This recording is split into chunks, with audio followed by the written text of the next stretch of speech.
to welcome everybody again this year. I'm so glad you're here to start another book club season. Last year, we kind of had an opportunity to celebrate Kundera because he died and the whole world was talking about him. And so we just wanted to continue and pick another author for this year. And we were all talking about maybe we should do Franz Kafka. And I happened to read this book actually because Robert mentioned it in our last meeting about Kundera. And I read it and I just thought it was beautiful. And I finally, after Marianne finally prodded me and said, so when are we going to do this book club? So I called Robert and if we are going to do it? And he said, sure. And he goes, well, why don't we do Bohumil Hrabal? And I said, well, I just read the book and that's a great idea. And I think we all will be very pleased with that. I think Kafka would be a bit too much after Kundera, so maybe one day. But So we plan to do 2 more events in the fall when everything will be a little cooler and crisper. So stay tuned for phase 2 and 3 of the Hrabal project. And Robert definitely picked this one to start with. And I insisted on that closely watched train. And then Robert picked the book The Cats, which will be very interesting. So I hope you can follow us through the whole season and really get a gist of this really renowned Czech writer. I just want, if you don't mind, I wanted to take 10 minutes or 5 minutes and just read you a synopsis just from the Wikipedia. I spent 2 occasions and I kind of dove online into Bohumil Hrabal's life because it is just so important to know where he's coming from and his background. Have any of you kind of looked up? Yes. So I hope like for you it might be redundant, but I thought it would be nice to share it with people. So I'll just try to kind of skim through this Wikipedia profile. So because some of it is so entertaining, you just have to know this. And it starts with his family. So Bohumil Hrabal was born in Moravia in a suburb of Brno, which is the biggest town in Moravia, in 1914, which was still the Austro-Hungarian Empire. And he was married to unmarried 20-year-old woman, Maria. And her parents decided that it would be unwise for her to marry the alleged biological father because 4 months after Hrabal was born, the World War I broke out. And this young man was shipped off to the Italian front where he actually did get wounded and but survived. So Hrabal had this single mother, and his grandparents really were taking care of him for the first 3 years of his life. And interestingly, his great-grandfather was a Frenchman he fought in the Battle of Austerlitz and got wounded in this. So he must have just stayed over there because he was wounded, and lo and behold, he settles there with probably some Moravian woman. So his life starts in Austria-Hungary. And so his alleged biological father was Bohumil Blecha. So his first name most likely comes from him. And so he lives with his grandparents, and his mother starts working in a brewery in a different town where she meets her future husband, František Hrabal. So that's where we have the name Hrabal. They get married and have another child. So Bohumil has a younger brother. And very interestingly, František Hrabal, his stepfather now, is friends with his biological father. So it's better than a soap opera here. And let's see how it all goes. And so they actually live they moved to Nymburk, where his stepfather is a man, like most sources says he's a manager of a brewery, which would be very well paid, prestigious position. Some source, which is says that they were the owners of the brewery. So he definitely comes from a very privileged background. Just another vignette. There is a record that his godfather is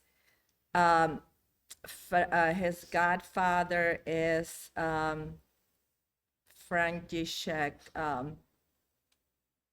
and sorry, it's getting too complicated, but what is just so amazing to me that his biological father and his stepfather were known each other. But he was very much influenced. He had an uncle on his father's side, on his grandfather's side, who was Bohuslav Kilian, a lawyer, journalist, publisher of cultural magazines. One was called Salon and one was called Month or Der Monat, which was actually distributed throughout Europe, but it says not in Nazi Germany. And one of the quotes that you come across in online is that in his youth, Hrabal was influenced by a highly talkative uncle who arrived for 2 weeks to visit and stayed for 40 years. So there we go, more kind of the background. So Hrabal started primary school in his hometown. Then interestingly, it probably must have been a very, very selective gymnasium in Brno, where even Milan Stundera studied after he did. However, he didn't make it. He failed out after a year. Then he went to some technical secondary school, and this uncle that was so influential was helping him with the schooling. However, it was kind of he finished the school. He had to take some Latin courses and was able to enroll at the Charles University in Prague to study law. Now, this is interesting part too. He started studying in 36. And 3 years later, in 1939, all the Czech universities were closed because of the German occupation. So he got bulk of his studies done. However, he didn't graduate until 46 because he had this gap there. And what is interesting that during this gap, he started working. He worked as a railway laborer, which in the next book we read, that experience really inspired the Closely Watched Train, that book. He, after he graduated, he worked as an insurance agent, traveling salesman, which we have an account of traveling salesmen in this book. He worked in steelworks, and he had some serious injury. He ended up working in a recycling mill and as a paper packer, and he then worked as a stagehand and even a stand-in in a theater.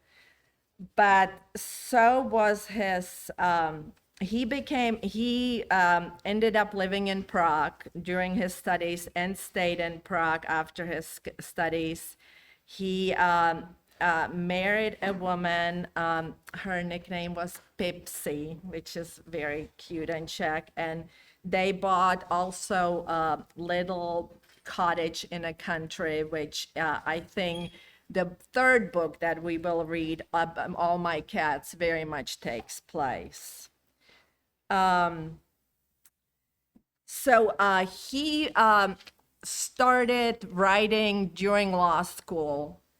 He started with poetry, but after law school, even though he had all these odd jobs, he kept writing. And in the 60s, he really started publishing a lot of his books, and they became, they were very well received. And here, I can read you a little paragraph from something else. It says, being a reader in second half of the 20th century was good because people liked him, like Hrabal lived and wrote then.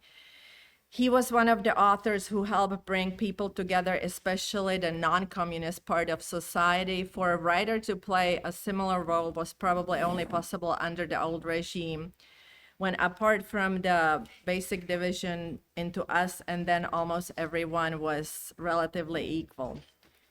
Bringing people together as equals is easier than doing the same in a stratified society. The greatness of Hrabal also consisted in the fact that he appealed to both highly educated people and those who, apart from his books, might not have read any other in his life. He connected the high with the low, and for that, he is viewed as a great man indeed.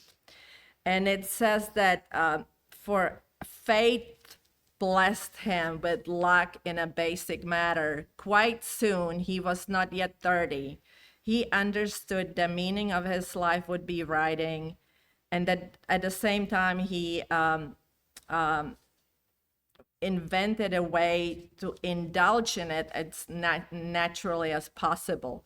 For him, to write was as one breathes or perhaps sings a song. I don't want to go on and on. We need to like delve into the conversation, but maybe I can just fill in some vignettes as we go on. But maybe I can give Robert here a platform, but I two quotes struck me on the internet, and that kind of really tie with his writing, which is just so natural, and it seems like his stream of thought just flows out of him. But one quote is by a director that actually made 5 movies based on his book. And he says that good comedy should be about serious things. If you start to talk about serious things too seriously, you end up being ridiculous. And I think Bohumil Hrabal really did a good job. Yeah. And another quote from the same director, which I think we really need to keep in mind when we read his works, is it says, I always admire Hrabal for the ability to look at people and see them as they truly are, as from a truly uncompromising perspective, and still love the people. He said, I would contrast his writing to a more recent Czech writers or world literature in general, where I see a strong misanthropic tendency. In Hrabal's work, the love of people is really present. And I thought it was very palpable in all the characters in this book. But there is a lot more, and I need to just pass it on so we can probably get going here with some discussion. And Well, Alice, thank you so much. And I'm going to pick up on one of the quotes you used there because it jumped out at me. I think it's so useful. He connected the high with the low. That's what great novels do. They connect the high with the low. The novel is the epic of modernity, whereas epics in the ancient world were all about gods and heroes. Novels are usually about ordinary people who are taken seriously, even though there may be a comic form, and in great artistry is applied to rendering ordinary lives in prose. So I think this is also what I Serve the King of England is doing. It's connecting the high with the low and the low with the high. And in fact, my great friend, Justin Quinn, in Prague, Irish poet who translates from the Czech, he makes a big claim about this novel. He thinks of it as one of the great European novels. And I'm going to try and justify that claim in the next few minutes. And indeed, why this book? Why today? Well, because my great Prague friends, Justin and Teresa, they brought a copy of this novel with them when they stayed with us in Houston. So it was their house gift. So its Houston life began about 20 years ago. And I've returned to it again and again. And rereading it for book club, several things have struck me. One, that I think Justin is right. And also, I've become more aware of Hrabal's artistry.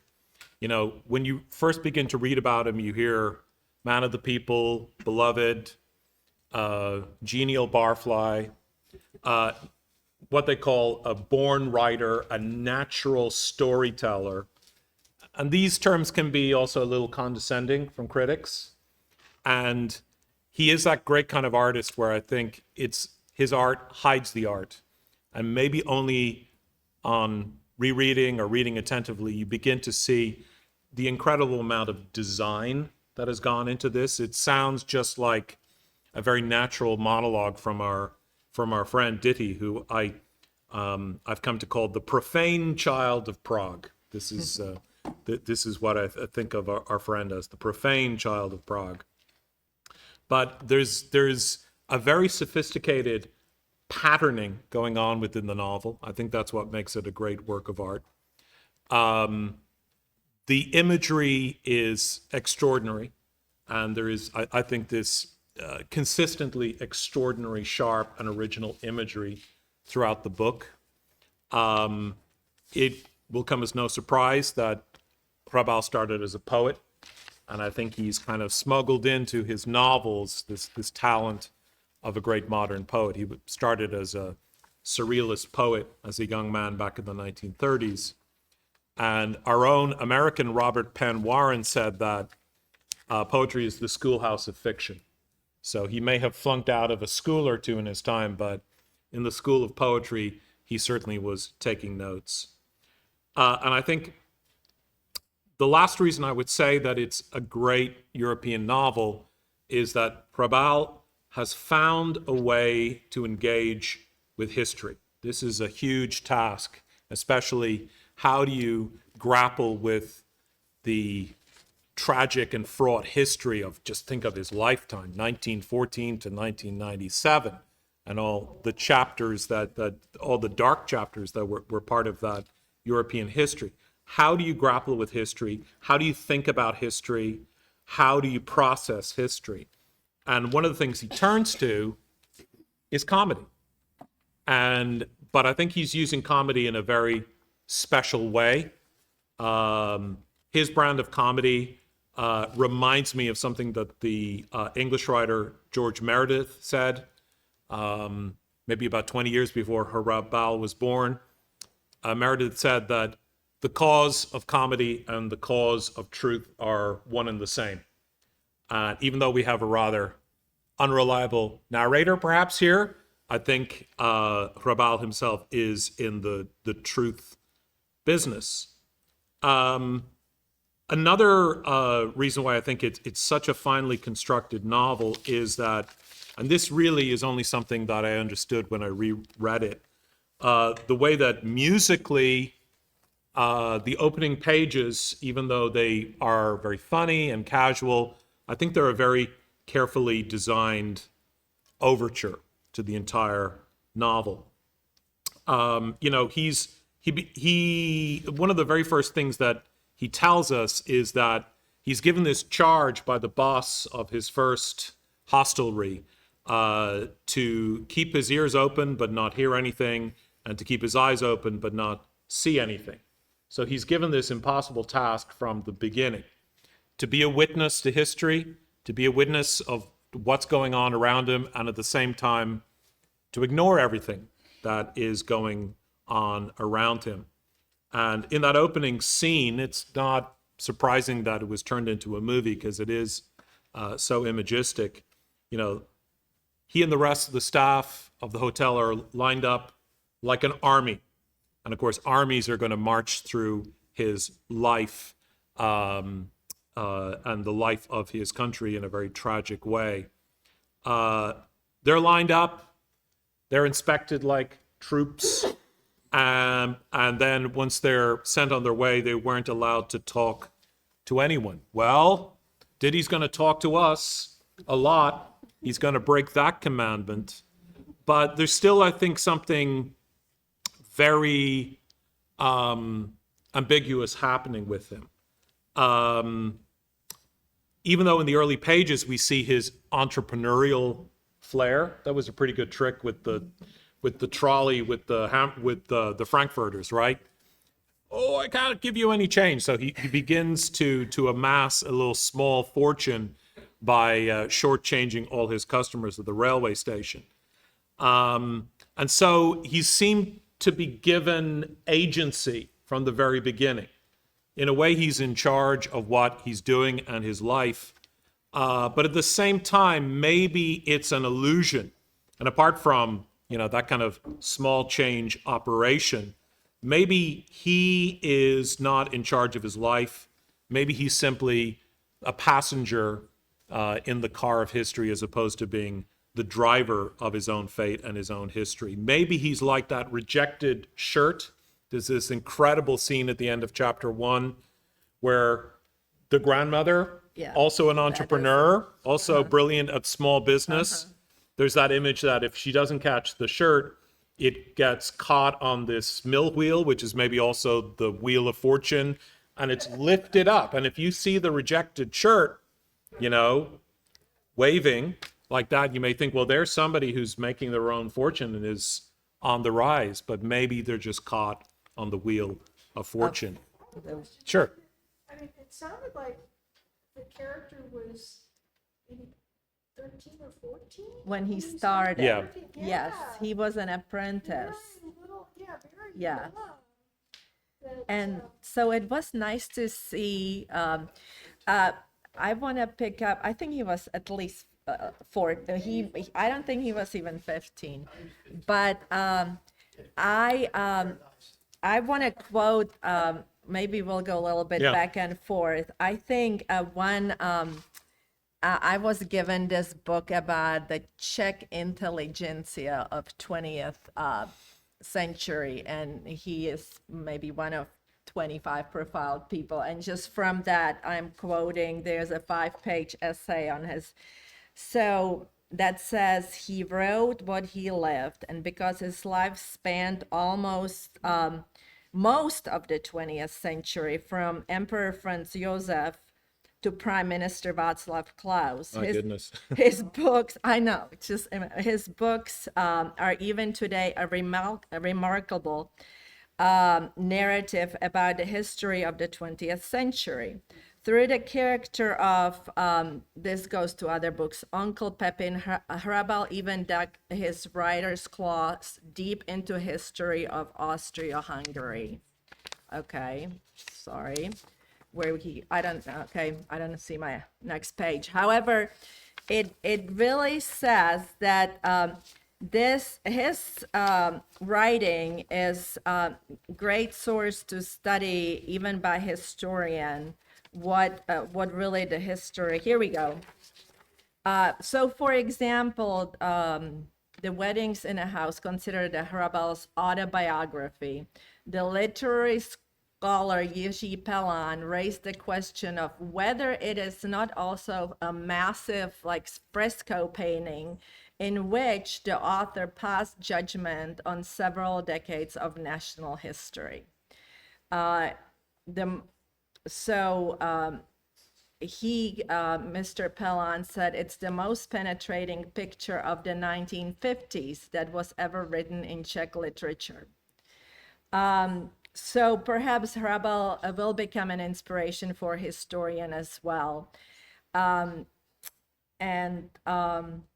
I that just kind of when Robert mentioned how he started as a waiter, and so it just kind of Or even paints- less than that, he was a busboy. busboy, Yeah. but it just paints great picture how back then he lived where he worked. You know, Yeah. he was like boarder at the establishment at that Paradise restaurant, which was in a small town.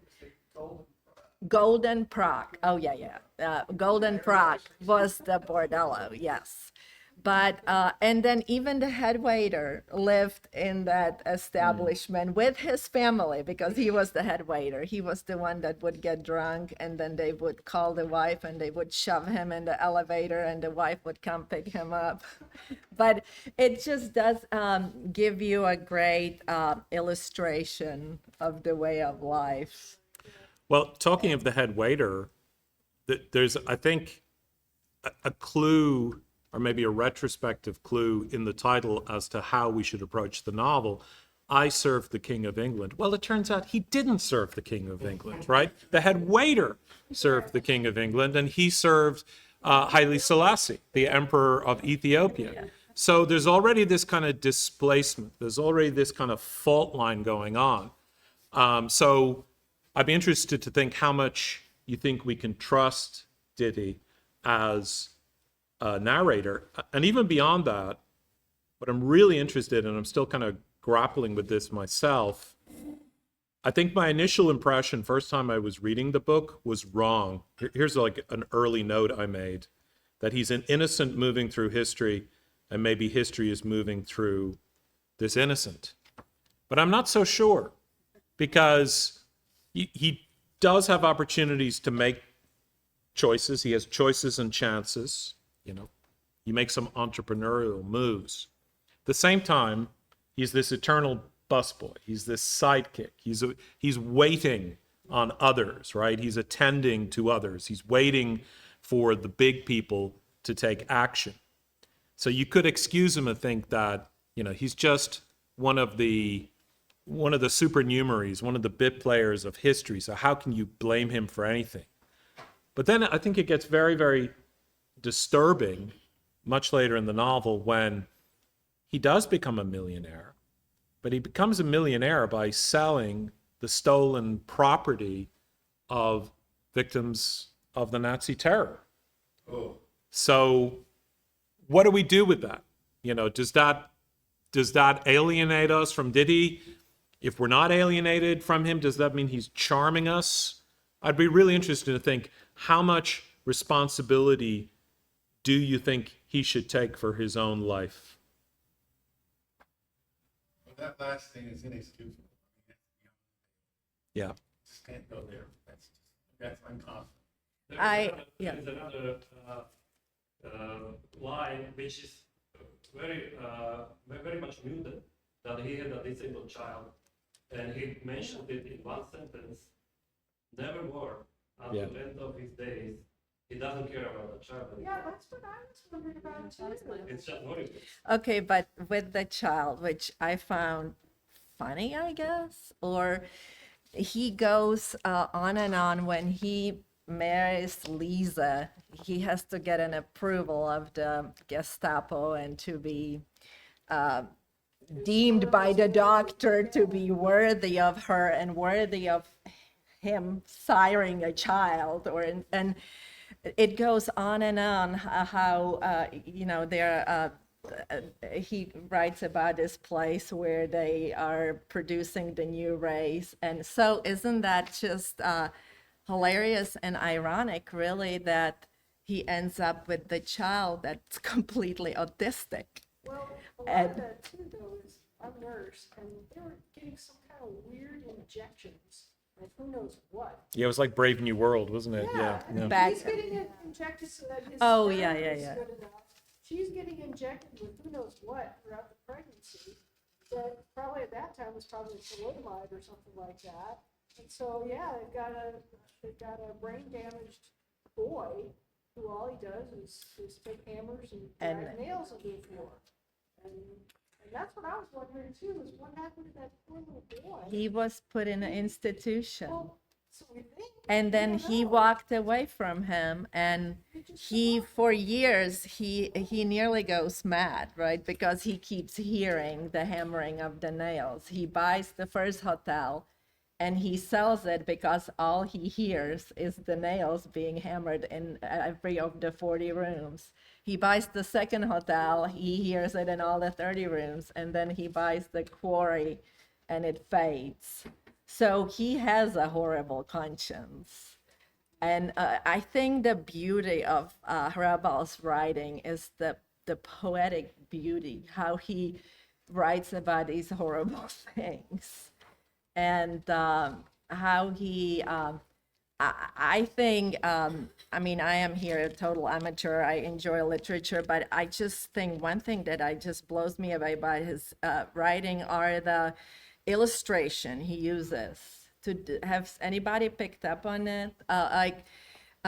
This is a stupid example from the later part of the book, but he just illustrates things so well and very unusually. He worked as a waiter in this place where these young German women were getting pregnant by all these, which we have seen in other movies, you know, they were breeding the new race. And he was waiting on them when they were swimming naked in some swimming pool. And then he kind of describes how he felt little again because there they were naked. They didn't pay any attention to him, so he was invisible. But he was kind of saying how at first their bodies were so beautiful, and he was so. But then he said, after a while, I just saw their hair. And what he found beautiful was how their long hair would flow through the water. And he said they would look like the galvanized roof on the building. I mean, just that he picks such unusual things to illustrate to you what it looked like, the metaphors. And many times at the beginning of the book, I just thought, okay, this is incredible what he does. But I found that was very Czech. Like what he picked was very Czech. Illustrating something, I don't know, like foam on a beer or something that would really speak to a Czech. And maybe that's why I wonder if people picked up on, did you all pick up on that, reading it in English, or just the poetry and prose of his writing? I mean, I just like how, it almost seemed like magical realism. It definitely is at points, yeah. I didn't finish the book, but I was just struck by things like how the dark clouds blew over the sky, turned as blue as the chicory blossoms, flattened by the water rushing down the ditch. I mean, It's just on and on. And by the way, in one of my little readings here, it says that he wrote this book in 3-week delirium. Oh, wow. So What? when you say that he constructed everything, which is so funny, he wrote it in 3 weeks, this whole book. Listening to a Czech podcast with the literary critics talking about this, and they seem to be pretty sure that he was writing one chapter a day. There is 14 chapters here, and he was basically writing without any correction. He sat down on a typewriter and he wrote a chapter. Okay, probably then he had 10 beers or more. Yeah. It's just normal. I think it's only somebody who's been, One He- day by day. he probably been writing for 40 years at that point. So I think it's 3 weeks, but it's also 40 years. Yeah. And I thought the end of this, after reading this, and you read other inputs, it was really beautiful at the end of the book when he is really in a solitude with his animals and he is snowed in and he starts writing. And and he says how he writes, he works all day, but he writes in pictures. And I found that really beautiful. You all see it at the end of the book that he's got these pictures in his mind and he just describes the pictures. And his writing is very descriptive. It is, and I think the novel towards the end is becoming more and more aware of itself. I mean, I think the novel ends with the creation of the novel, and it becomes, you know, his self-investigation perhaps of his life is only beginning by writing the novel. By writing, he says on page 237, and so try by writing to ask myself about myself. And you can see that it may be ditty, but Hrabal is standing over his shoulder. It's a very Hrabal-like novel, of course, that he's reading on page 221. And here we're going to get to some Czech specifics.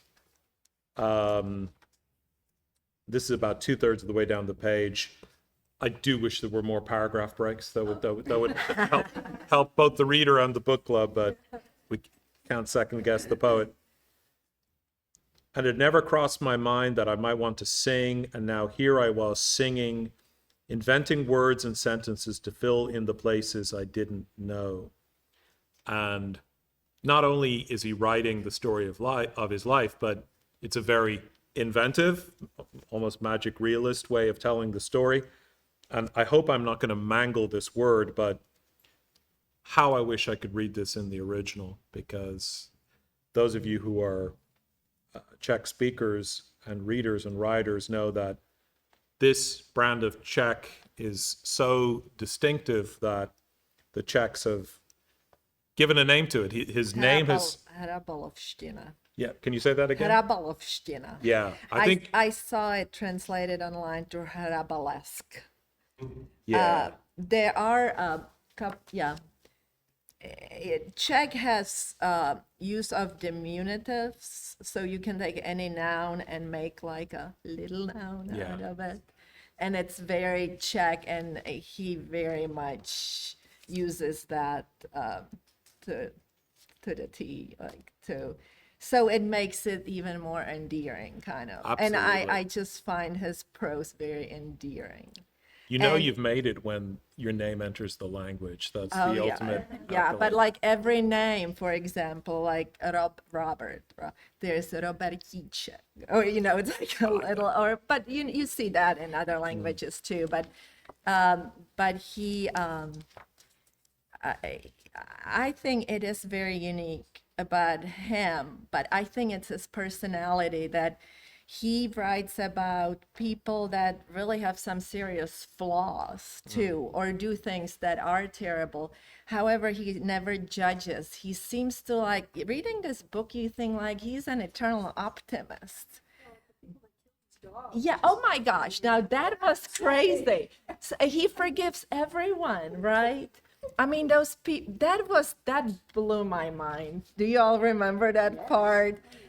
So they want his company, and he stops coming, starts sending the dog for the groceries, so they kill his dog, so he comes because it stops. But like, how cruel is that? And he goes, and he is touched that the people want to see him, and forgives them for killing his dog because they Wow. want to see him. What do you all think? Is he not throwing stones because he's so aware of the glass house that he lives in himself? It's a person who controls his own fate, or he's just going along the ride. History, which was is a thought provoking. And I think that the answer, in my view at least, is that he's going along the ride for history. And he is there are a couple of reasons that I think that phrase that they end the book with, this is another thing that's just amazing and improbable to ever happen. Oh, And what's it seems the like line? there's that's a passage that gets repeated at least a half a dozen Yeah, times. And yeah. Yeah. Some crazy thing happens, and it has an enormous impact on his life. And I think that at the end, when he's his job is to be the guy that tends to the roads. I think that's a metaphor for the path of his life. He's kind of tending it, but he's only tending it. He's not really building it. Building. And so Well, anyway, I thought that he was definitely, you know, when the way he gets the hotel, it's through happenstance, you know, he gets the, you know, his wife comes up with these stamps, you know, he never comes up with the stamps, she comes up with the stamps, and then she dies, and he ends up with the stamps, and they're valuable, and he can buy the hotels, and, I mean, that's just, he didn't, he's just fighting through history. He's ambitious. Even though I think it's always the combination of both, right? I mean, you do write from history, and I do think in some circumstances it's 90% the history that influences your life, but there is still some choice. And Also, he cheats on us a little bit, right? Because it's not that straightforward, yes, but it starts, it seems like it's, you know, the fortune that takes him from one situation to another. But then you start to feel like, oh, something is missing. For example, when the fascism starts to rise and Germans start to take more position in Czech Republic, he says, the character says, and so it happens when they start to learn German. yeah, he started to learn German. Yeah, You feel that he's making choices and you're kind of, the narrative yeah. presents it as if you know he doesn't, but he does. And then some choices are really weird and bad, some choices are nice. And I felt like, I don't know, nice person, if he's bad person, it's weird. But then, He was trying to survive. yes, but then he starts I making do want more to and say more decisions. half of Prague spoke German, so that necessarily doesn't tell me that he had a design. His rest But I think I think he was ambitious, right? He had this, at least the book says he has this ambition to be a millionaire. He was unprincipled, he wanted to be the millionaire, and if it meant that he was gonna be a Nazi sympathizer, that was okay, you know. Opportunistic He is a may good, be very good word. Yeah. opportunistic. Yeah. Yeah. He just took the opportunity to make it big. The author does a good job, for example, showing that things happen to him by when he meets the German girl. Do you all remember he went to the movie theater and he stepped on her foot? That's how he meets the German girl. So, yeah. So, He talks about, I would say, four horrible tragedies of 1930s to 50s. First, the German occupation, then Holocaust, then extradition of Germans. I'm not sure if you realize that, but That's, between 1945 and 7, they have sent away 3 million of Germans, and then the communism starts, and it just loses everything. And basically, with each of these events, he feels like, okay, that's fine, like I got some new opportunities. there we go. That's a Like, good, first he yeah, leaves his farm. yeah. Then he, with this emptiness then he gets these valuable stamps through Holocaust. Then the third thing, the emptiness in the German Sudetenland. Right, He loves it, you know, like Yeah. there is a beautiful house empty, ready for me. yeah. And ultimately he loses the hotel, but in fact he's just so happy in the castle full of millionaires. In a mansion full of He millionaires. wanted to be the That's- millionaire. That's, I'm struck by that too, he's so ambitious to become a millionaire, and then when he loses it all, he doesn't really care. He just wants to be part of the internment group that are millionaires. I think that's he right. He wanted to a be little recognized. recognition, his medal. Right. All the other men were so important, and he was this petite man. It's heartbreaking. ready to Yeah. play his granddad. Yes. When I was reading about the Lisa stuff, to me, it was the only woman that cared about him was his grandmother. And now he's met one woman who actually likes him. Yeah. Everybody else that he met is a prostitute. And they just liked his money, but he, you know, and maybe putting weird flowers on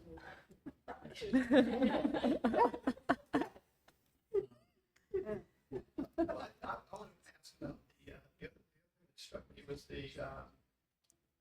he, you know, he was learning from these head waiters, and he became very adept at seeing and understanding what a person was all about just by looking at them. And he could tell all the stuff, this guy was, I mean, he was prophetic, about what a person was when they came and said they knew they were going to order, they would bet. Where they were gonna from. Order, and the head waiter would always win. If he was eventually able to win when he was the head waiter and had an apprentice, betting against him. There was something about that role that he was able to Read understand people, and figure out understand people. the people when they came in, what they were all about. What was that? How did that relate to the? Well, I think this goes back to being an opportunist. To what extent is he just a servant, and to what extent is he an exploiter? And I think a very big part of this is that we're very vulnerable as readers because we only have his testimony to work with. And so I like to point to something on page 29, which may or may not help, but I'm going to call this the Primavera principle because I like alliteration. And I think kind of the idea of, bringing the high and the low together. So this is something highfalutin from one of the most vulgar moments and scenes in the novel, and there's quite a few of those.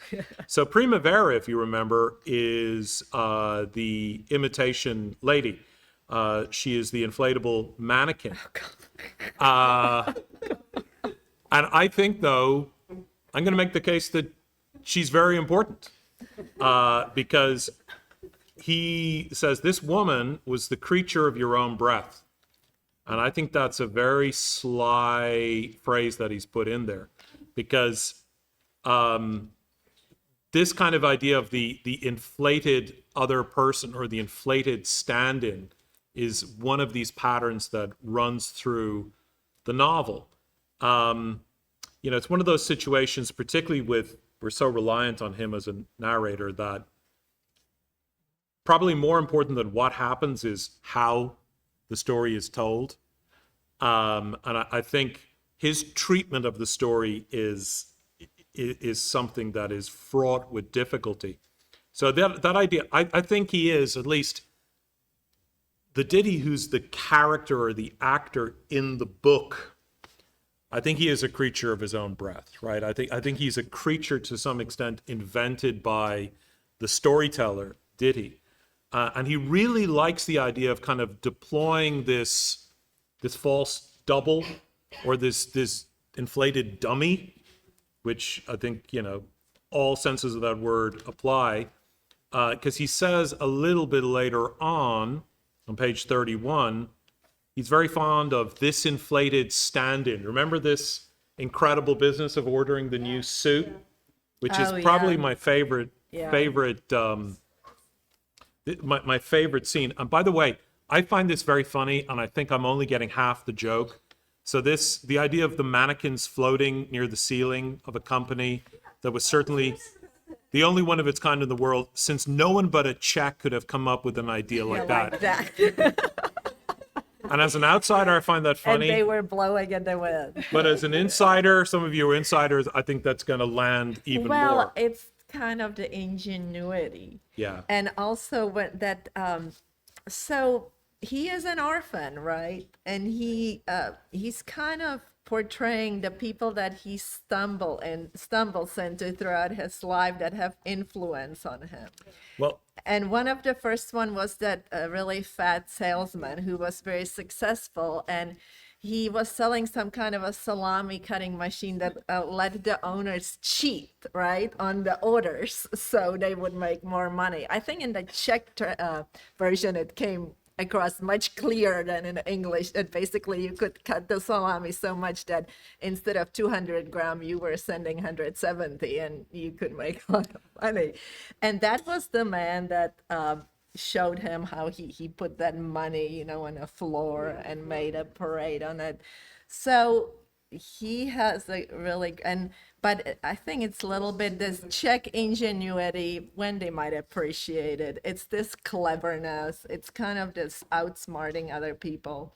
I thought it was a communist thing when you had to kind of bribe your thing through everything, but I think it's something more. I think there is a side to Czech ingenuity, I think the novel is suggesting, that could lead to cheating and distortion.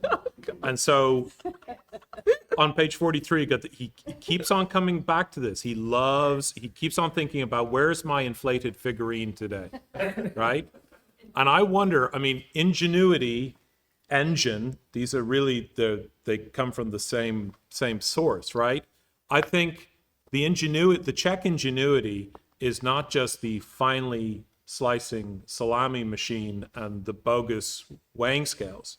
I think this novel is also a Czech engine that's a little bit off, right? Starting with the title. And that we've got to be so careful that the ditty that we are following through the novel, thanks to his narration, may be a kind of inflated figurine and not a true representation of him and what he did. Well, there we How interesting. Yeah. uh-huh. It's about 3/4 of the way through the book. Blink and you miss it. Yeah. And did you probably English speakers didn't pick up on it, but Didi, and the close to it is dítě, which it was written there. It meant child. So it's like dítě is child, and so Didi. Yeah, that's what. Yeah. Try to present it as a German word. Yeah, but it means a child, and he's so small, and he has this Lisa, and when he's trying to have some kind of a German ancestry. What's it mean that, was it just kind of a joke? Well, that's a good point. What do you take seriously? People, some of the characters seem to respect that. I mean, the name, like Fish was, with the blonde. Well, they were trying to Germanize it, right? But I actually found it just incredible too, the way his wife died. She was headless, so maybe With no emotion. no, but that was to me it was like, okay, and she was just this young girl that was completely brainless, brainwashed by the Nazi movement, and so it is just so funny that he would kill her without a head. Well, they never found a head. Yeah. The explosion, but Now, okay, so what did you all think about that Zdeněk character?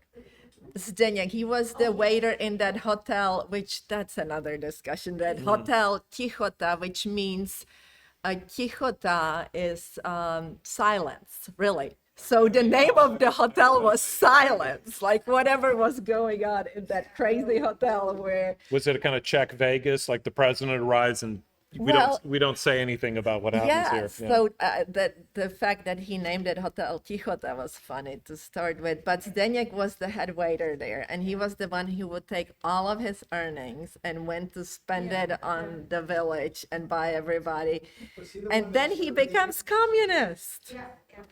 But what did you all think about that character? Is he the head waiter that served King of England? No, he served in that crazy hotel, which was very funny too. But the head waiter served King of England? And the Prague hotel, where no, the one in Prague where they had That is the Paris, yeah. the Paris. See, Where everything gets kind of weirdly displaced, you know? Well- Everything's off kilter. The first hotel is called the Grand Hotel in Prague. It's not in Prague. Yeah. Zlatá Praha was the first one because it was in some provincial town, so it was called Zlatá, Golden Prague. And then in the Prague one, it was called Paris because, of course, then you have to have something. Hotel Paris. Kind of looking after the main character. And, I might be just exaggerating a little bit, but I take the whole novel as like this meaning of life journey. And that spending with me managing the character who is looking after. Yes. And then he becomes communist. But he's still protecting him. He's All the still way to the end, protecting he's him trying, because, but the guy is resisting a lot. well, it would be implied to me that all the places that he ended up going, like the forestry station and this Last in the Sudetenland, were provided for by Yeah. Zdeněk. Yeah. And you hear that, like, he saw him between the trees in the forest, which was really like magic realism. Yes, I know, was and like he was a- wasn't really there. Yeah. Angel guardian communist. Right, right. Tell That's right, right. right. He was the head waiter in that hotel Paris. Zdeněk. Zdeněk.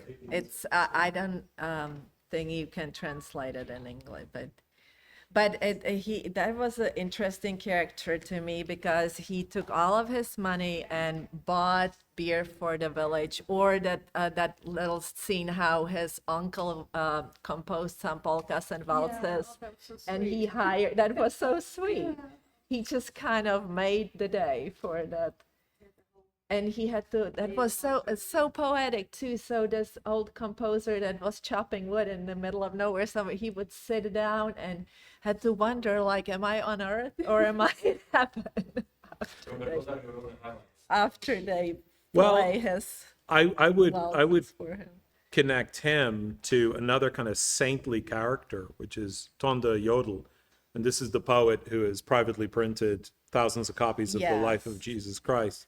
So there are these villains, many villains, we have this creeping sense perhaps that our narrator himself is more villain than victim. But we do have these real innocents or saintly people walking through the novel. But Tonda Yodel was kind of little deranged. Oh, he was, yeah. But there's something, maybe he serves as something of a moral compass because, his line to people who get in his way is, "You evil, stupid, criminal son of man or daughter of man." So there still is this moral sense in the world of the novel. And, again, that's one of those repeated lines. So maybe we got to think, the novel is not judging. He portrays so many different people, just so many different beings. Yeah. And next one, how about the professor of French literature and aesthetics? Did you want to read something regarding that topic? No. I came to the really important line, I think, is, "You evil, stupid, criminal son of man." And that made me think of the French literature professor when they were stuck, three of them, in the middle of nowhere, and he was just beating the knowledge into the beautiful girl that came from the chocolate factory. And of And course, Diddy, yeah. of course, the strange thing is that these are the surrealist French poets that Hrabal kind of cut his teeth on. So there are these kind of little kind of oblique ways I think he's putting his own history into this. Ethiopian feast. I want to talk about the turkey inside the goat, inside the camel. And I mean, what? I was trying to check if Talasi was ever in Prague, but it sounds so realistic. Well- I could imagine that he was. I do have a little story about that I was telling Alice the other evening. And this is thanks to the biography of Václav Havel that the Czech Center gifted me with after the last season of book club. So it's, everything's connecting. So not only was this such a beloved book as it was kind of passed around in typescript, but one of the endearing things about Havel was that he was a foodie. Like, cooking was his kind of pastime. So he and his friend, when they were at that famous Hradeček, the summer house, country house, yeah. they decided that they were going to try and replicate this feast. Now, not having any camels in the Bohemian countryside, they went for a far more domestic local produce. But they did spend an entire day creating this labyrinthine, multi-layered dish. And he and his friend were exhausted by the end of the day, and they decided to go outside for a cigarette break. And as if it were a story by Hrabal, their dogs ate the whole thing. So it's almost like kind of life imitating art, I think. So I cannot read that description without thinking about our hero Hrabal kind of trying to replicate that. But I think it's a sign in which, you know, his influence was so pervasive in the culture. And this book was passed around in a Samizdat format for like 12 years before any kind of edition was allowed. But it must really have circulated far and wide in Prague. That kind of cooking happens? I mean, you know, Well, that's a good question, but it sure Yeah. was an entertaining part of the book. Yeah. Don't you An think this is antelope something from the the Czech zoo. Center should attempt? Yeah. Even want to eat him. And antelope. Interested to hear more about what other literary references you see there in the book. Well, I sensed a little bit of Joyce and reading up on this recently. He was a great fan of Joyce, particularly with the kind of sense of that fluency that we were talking about earlier. He was reading Joyce in translation in the 30s. There was Ulysses was translated into Czech, and this famous monologue from what would be that crazy book Finnegan's Wake, Anna Livia Plurabelle, was translated into Czech. So I Prague was kind of looking towards Paris in the 1930s and was picking up not only on the great surrealist French poets, Marion, but also the most famous Irishman in Paris at the time, James Joyce. So, and I also think Ulysses, the idea of following very ordinary, kind of shabby lives, but giving them this epic treatment, I think that's very, very Joycean. And I wonder if he had a line, one of the most famous lines from Ulysses is where young Stephen Dedalus says, "History is a nightmare from which I am trying to awake." To which, years later, the great American writer Saul Bellow, who I think his writing has got a very similar kind of verve to this, said, "History is a nightmare during which I'm trying to get a good night's sleep." And I was trying to think, what would be Diddy's take on this? And I think it's something like, "History is a nightmare, but I hope I get a big tip out of it," or something. So I think there is that kind of that it's such a clever novel because it's so homespun on one level. It's so minor key. It's like the little person in history, and yet it's got some very big serious ideas. And maybe you talk about another great American voice. Maybe the Hrabal approach is, as Emily Dickinson said, tell the truth but tell it slant. So we're coming at huge, epic, tragic events, but we're coming at this kind of weird angle that I find very satisfying. I see one close to the house of my own feeling, like with Hasek's Schweig.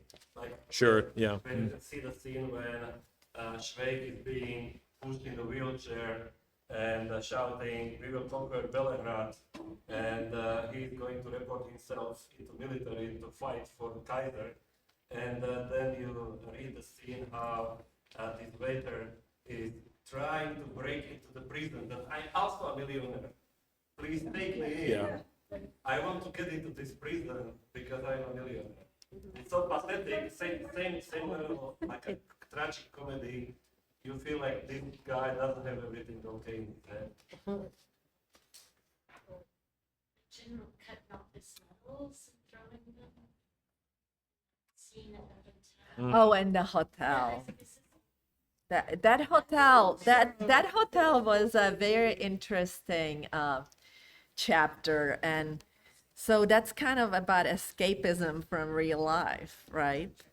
Like there were what, 3 different parties that would show up that were described, and one was the president with some beautiful French woman, and one was some general with the saber, and he was cutting off all the medals to be throwing it to the musicians to keep playing. And then there was that, where did they come from? South America. But the South American group that brought the golden statue to have it of the Prague Jezulat, to have it consecrated. So that was pretty funny to me, because again, that was about the scheming. You read it and it's like, all right, they're making a replica. Guess what's going to happen for the security of the... But it wasn't clear to me if they stole. I'm sure they stole. No, They didn't steal. That was a happy ending, Yeah. but he was fired anyway. Yeah. Oh yeah. That was, and he was all kind of a victim of circumstances a lot. This character. So he was. He was. It was just for the good, because like And then, he moved on, and he was happy in the next. well, but He's a survivor. But you are a survivor. You have to sort of tell it to yourself to keep going, because, well, Comes back to that, he was just riding through history and happy with it, as opposed to really determining his own fate. but there was that scene that after they lose one of the little gold spoons in the hotel Paris, they start suspecting him because he kind of steals the show at the dinner. So the head waiters are jealous. And he goes over to Stromovka, which is this big Prague park, and plans on hanging himself, which is so ridiculous because the cab driver says, "What are you doing here in the fort?" It's like, "I want to hang myself." And he goes, "Well, do you have a rope?" It's like, "No, well, let me give you a rope." So he pulls out a rope from the trunk. He should have tied them. Yeah, he shows him how to tie it up. So then he goes and cannot find a good tree, and then he runs into somebody who hung himself, and he's hanging. So, Robert, what do you think about Well, that? I think another, Marion, you asked about literary influences.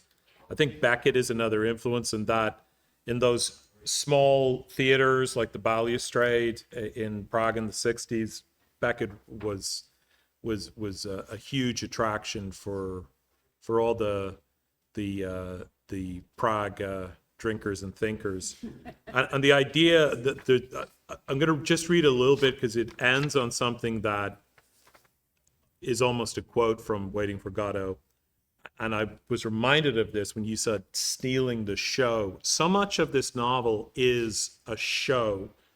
And it's aware of itself as a performance to the point where I think we've got to be a little bit suspicious of it. And this reads so beautifully in English. How I wish I could read it in the original Czech. But this is very early on. It's the bottom of page 3.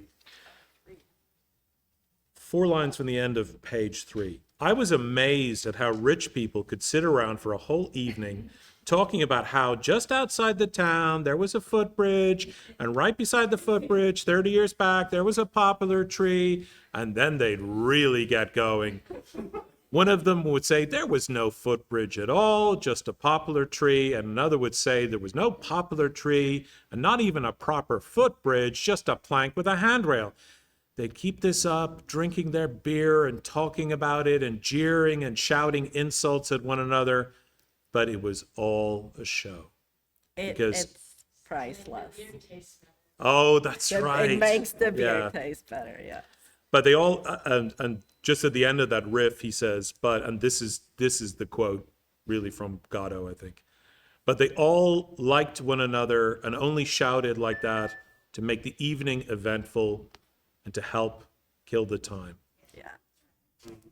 And to what extent is he, even in writing this account of his life, is he Killing time. killing time and totally. making things more companionable for himself? Yeah. How much does it really add up to?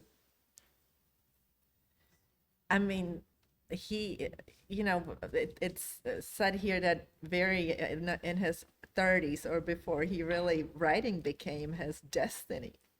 He Yeah. really, I mean, he did hold all these jobs, like all these manual jobs.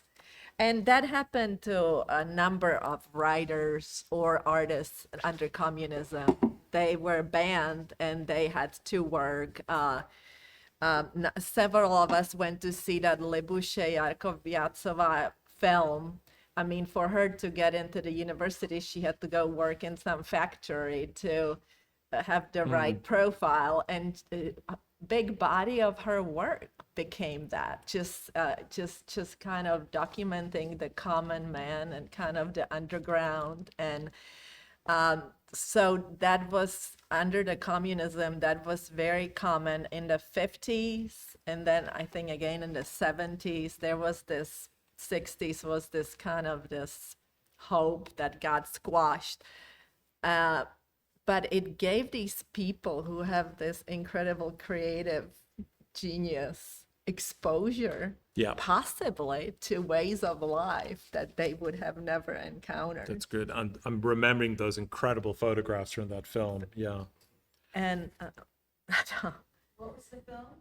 so it probably could be looked up online. There's a Czech photographer. I will have to spell it right. Lebushe Yarcovyakova, which we can write down for you, who is very much from a prominent cultural. Her father was a painter. Her mother too, I believe. And she sort of, it's her life story really, and it became very popular in the last couple of years, but it's really about 1,000 of her photographs just popping on a screen, and she narrates. She kept a diary, which is written very much in a plain language, like you almost, not, this is not plain language at all. However, it's sort of, well, in a way it is too. So her movie was very powerful because the language is very simple. It's a beautiful way to kind of tell her story. The movie is called I'm Not Everything I Want to Be, and I guess that's courtesy of PhotoFest. And show. Yeah, that's right. PhotoFest profile her work in the last biennial. Talking about life stories, I was going to quip a couple of minutes ago that the chronicle that we end up reading here is the very opposite to the life story of Jesus Christ that the poet privately prints. But I don't know. I think there is a lot of Christian thinking going on in this novel, and it's presented kind of absurdly, but I think that's a way to put it on our radar. It's on one level, ridiculous to think of him as Aditi as a Christ figure, but the shirt is a kind of image of the crucifixion. And I'm reminded of a story. I used to be a high school teacher many years ago, and a colleague of mine from the Jesuit high school in New Orleans told me this story, that fellow English teacher, and he had one of those spectacularly underperforming, messy students. This guy was quite a personality, but he was just all over the place, getting detentions, failing classes. And he said, you're going to have to see me at lunchtime. We need to have a meeting. We need to have a little truth telling. So he was in the teacher's lounge, and there was a knock at the door, and one of his colleagues went to the door. Is Mr. Smith there? He came back in, and he announced to my colleague and all the other teachers, Jesus Christ is at the door in his most unrecognizable form. So that may be my last word. That's a great way to end it. What time? No, but please, yeah. I was just gonna say, I just like bits on the history and the culture too, because I'm half Czech and I'm first generation Italian American. And so I can seriously see her go, oh yeah, my Czech side is very stoic, very, suck it up, and just keep moving forward. Whereas my Italian side is a little more, not dramatic, but, it's just the two cultures were very different growing up. And so it's reading this to me is like, oh yeah, that's where I got that film kind of a thing. And That's so it was kind of cool. I just wanted to check with you one thing, like it seems to me, as you mentioned at the beginning, this high and low being covered. It seems to me that he was covering up very well his high, although he was a pretty educated person, but then it started to surface. Toward the end, he was just okay to recognize what's Baroque and what is Renaissance, and ultimately he started to write about his writing. Yeah. And it seems to me that he just, as if he removed his cover, like He- okay, now I'm he needed to finish it. for myself. I'm writing about what I'm doing with this book, and the only difference to how I understand the reality was that he was writing it in a very hot summer, in a heat in his mountain hut, and about very close snow. So he was dreaming. And he Well, really wrote it day by day, and I think that the last chapter is really like the narrative about this whole narrative. Yeah, and it is, there are times when you realize, I think even early on, that Diti is something of a vehicle. Because we talked about, we had Paris seems to be the center of the universe. Prague wants to be like Paris. The provincial town wants to be like Prague. And he says that he came from this tiny little village way out of that town where it was so remote that he hadn't seen real coal until the previous year, which I suppose was a stunning detail.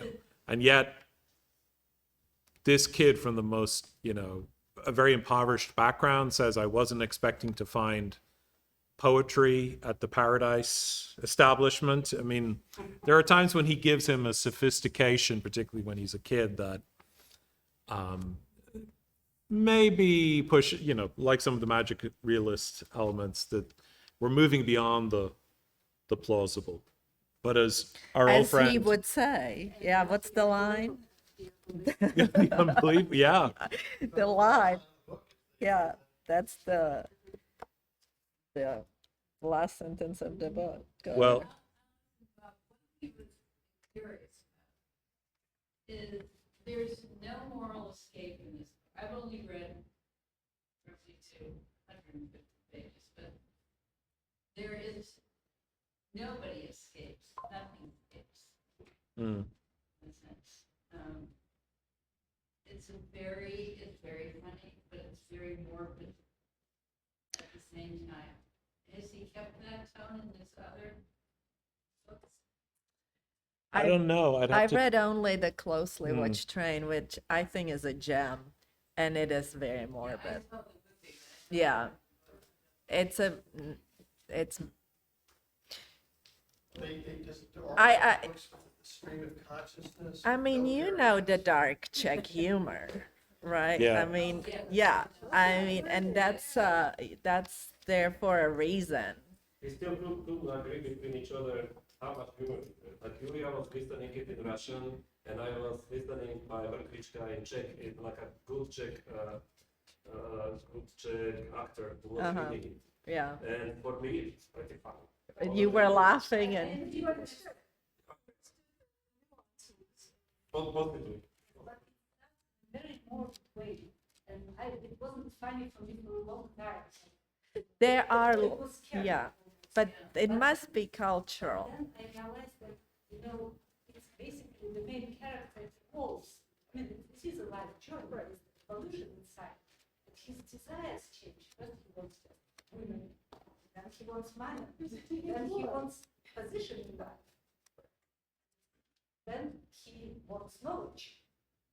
And then finally, there is some duality. But then it's just more part of kind of starts to move. But I was like, when Maria was telling me, oh, it's so funny. Oh my goodness, what is funny about it? There are, okay, yeah, that's fun. There are a lot of really funny things. Wendy, you, It's It's, Your question reminded me of something I was saying to Alice a few days ago, that this reminds me, I think morbid novels arise at times of political hopelessness. There's an essay by George Orwell that he wrote in early 1940 where it looked like, between Stalinism and fascism, that liberal democracy was about to be wiped out. Got a sense that it was up against the wall. And Orwell predicted the death of the novel. That's been predicted many times and has not come true. But he thought the only kind of novels that could be written at that time were ones where characters really gave up on the idea of agency and really just went along with the ride of events. So maybe we're going to see a lot of morbid novels again at this time.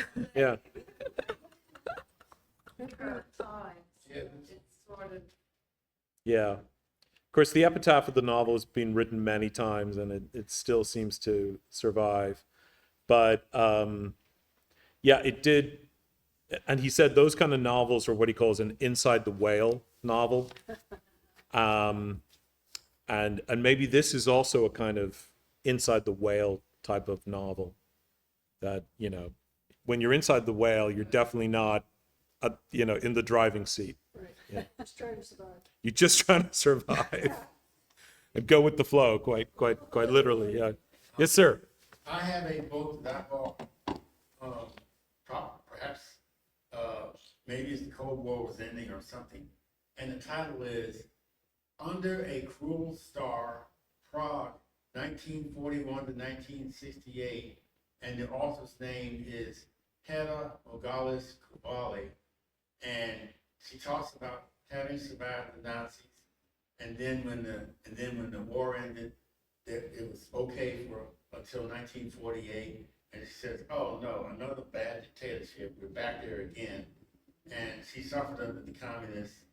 And then in 1951, there was something terrible called the Slansky trial, because 1951 was still Stalinism. He was still alive. And her husband was falsely accused and executed in the Slansky trial. She never forgave him. And twice the communists called her into their headquarters. Both times she blew up at them. And the second time, she said, she raised her voice to its max. She banged her fist so hard on the table in the communist office that the two quote-unquote comrades jumped. She scared them. And on and on and on. And then, as she says, in 1968, her son was in England. And when, after the invasion, she said, I got to get out of here. I'll never see her son again. Border was closed, but days later, they opened the border. The next month, September 68, she was able to get on a train and head out. She saw all those sad looking people on the train, and a child asked, why is everybody here so sad? And the child's mother says, because they're losing their country, heading out, and perhaps might not make it back. So, and this is not a novel, this is a true story, but it backs up what you were saying. This is a true story in the belly of the whale. Yeah. And some of it is hard reading, but those kinds of things are hard reading. Even fiction can be hard reading, but knowing this is a real life person that went through not one hell, but two, and lost her husband and had to flee. And I remember the Prague Spring. I remember seeing it on TV. I remember the invasion in '68, because unlike, before that, things were broadcast. And I remember sort of holding my breath, thinking, I hope this does not turn out like Hungary in 1956. Yeah. Because that was a horrific massacre, terrible, massive deaths. Where there were some deaths in '68, but nothing like Hungary. And I sort of kind of exhaled and said, well, it isn't good at all, but at least not all those people died like in Hungary. I was only 6 years old when Hungary happened. And I look back and say, I'm glad I was only 6 years old and didn't see that on television. And I'm glad that the people in '68 didn't experience that. And then, of course, in 1989, victory was won. And even though we're living in not good times now, I think the Czech Republic, you know, it's gonna hold up well. Here. Yeah. Yeah. And of course, when he's writing this in 71, it's the depths of normalization. Right. So it's very much, you know, the mood of his present. He's formally writing about the 30s and 40s, but I'm sure Yeah. it's really about the early 70s. Yeah, too. 'cause that's only 3 years after the invasion, and I remember, I think that, it was Kobali who wrote that Alexander Dubček was abducted and sent to Moscow to hopefully negotiate with the president. Well, you know what that was. And she said that when it was all over and he came home, quote unquote, a great mental depression settled over the Czech countryside. Now, I've never been to Europe, the Czech Republic, or any of those places, but I knew what communism was, and when I read that, I said that's highly believable.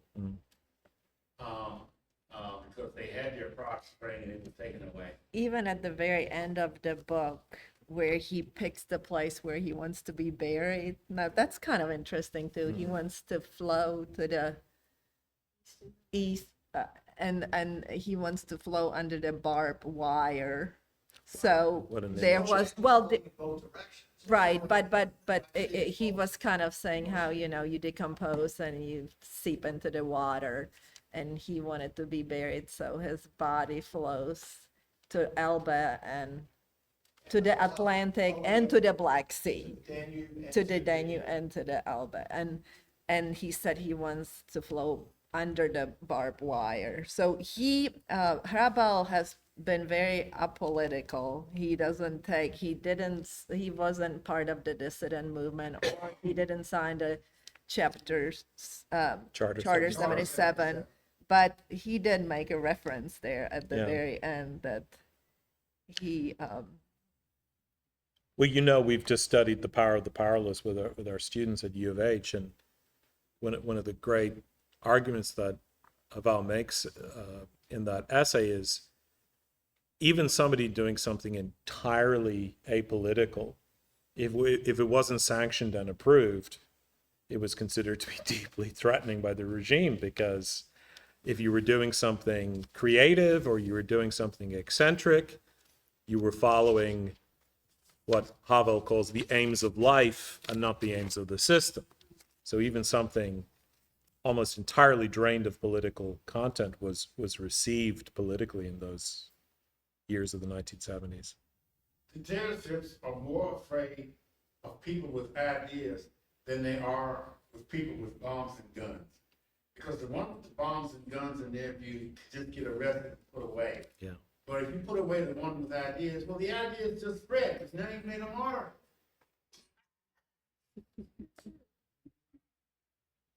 I mean, there was a Ukrainian Baptist pastor named Georgy Vin, and he was arrested in 1974 just for being a pastor in the Brezhnev regime, sentenced to 5 years in strict regime gulag.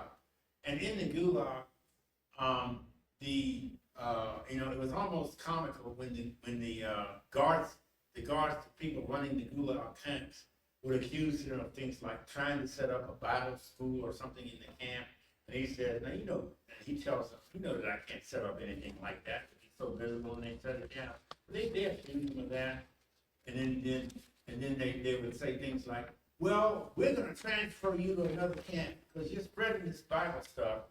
And I read these stories and I almost laughed. I said, okay, communist, gulag, you got a preacher in one camp and you don't like him, so you're going to deport him to another camp where he's just going to spread the gospel there, and the idea is going to spread in another place, and you've got what I call a righteous virus. All right, you got the gospel in this Nice. camp, then you're going to get it in the next one.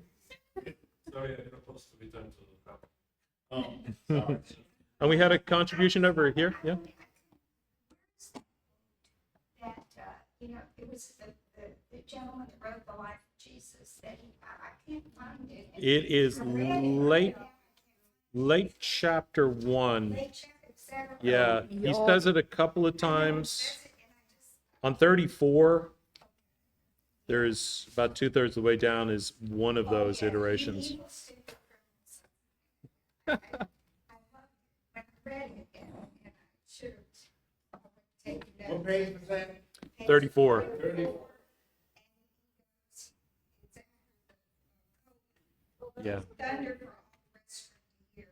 You evil, stupid, and criminal sons of man. I loved it. What you need is the simple life. Yeah. But I wasn't going, I don't know if I was getting my thing. Yeah. It's, I and forgot to mark it when you had said it. and it's, I think he says it, the first time he said about 2 pages before that. Yeah. It's too far. I didn't get far enough. I mean, he is. Maybe I should shout that at students just to see if they're Yeah. paying attention. Yeah. You, Be an icebreaker, wouldn't it? okay, one scene I found hilarious too was he was falsely taken to prison and interrogated, and then he was released along with this another prisoner who ended up being a murderer. Yes. And he asked him if he could help him to find his village. So they go to this Lidice, it's just the village that was leveled. Yes. But I just thought it was so funny when he says there he was, the murderer calling you murderers. You know, you killed my whole village. Is the book, and who has read it in Czech? I have read it in Czech. I guess what I'm curious about is, because I'm not Czech, I can't read Czech, the translation. I have, of course, known about his works forever, and I was always told or heard it was untranslatable. Yeah. So I did read it in English for this, and I started reading it, and I was kind of, whew, it's pretty good. It's. I mean, do you feel that the lack of emotion and everything comes across? I think it comes across. I do think it's a very Czech book, and he is a very Czech person. And one thing that about him, we were talking about the Czech culture.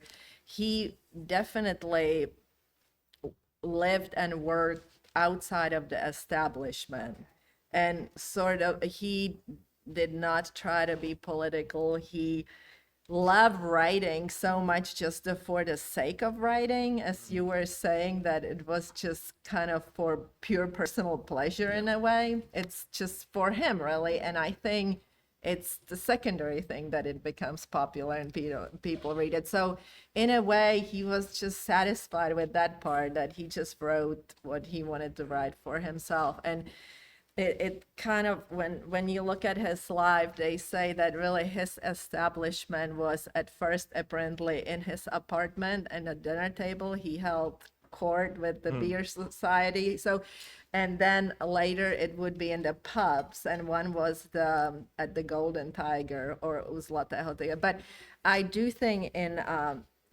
the Czech Republic there is this beer society, and I do, even today, I mean, it's definitely dwindling, but people still, like these literally people, or like during the Václav Havel time, it was the Café Slavia on the river over there. They would get together, and that's how it was possible under communism for these intellectuals to keep up with world literature, because somehow things got smuggled, and there was the samizdat going on, and they would get together, and it got all passed around, but it was all very much in private. And He wrote many books. he wrote, you all should just look up his Wikipedia. He wrote, there's a whole list of books, and I would say 2/3 of them were made into movies. And I am hoping that maybe there is a movie based on this book. Now, of course, after you read the book, the movie is never that great, but I think we should probably screen it. Now, I have a hunch that the next book we read, The Closely Watched Trains, that movie won the Academy Award for the Best Foreign Film. So, 1967.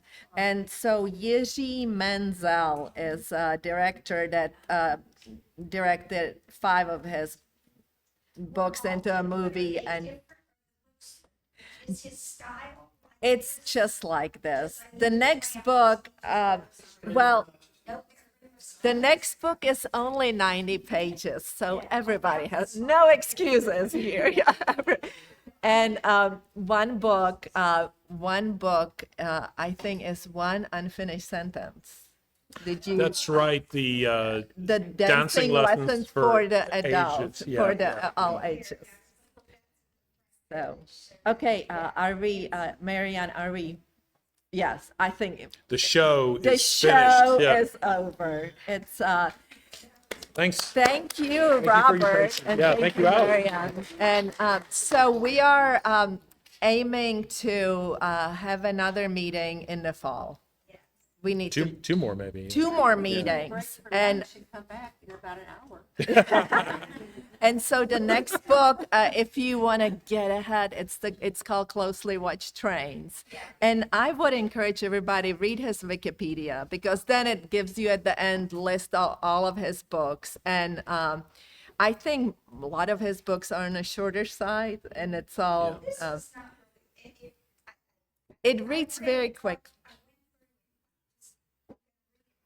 I was trying to think, I'm reading something else that was hard. What was that book that you gave me? Oh, the Amber Eyes. The That one too, but the one that I told you the other day that my father. But I Yeah, no, It's about a chick. yeah, it's a chance. I've got it on my, Daughter, and she, I mean, it's wonderful. oh, it's great. And I was like, and kind of watch your emails and website, because I really hope we will show the movie, maybe downstairs. So it's because I checked it out in the library.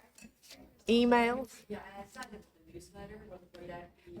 It's mostly emails. So as long as, okay, perfect, yeah. When time stops, It's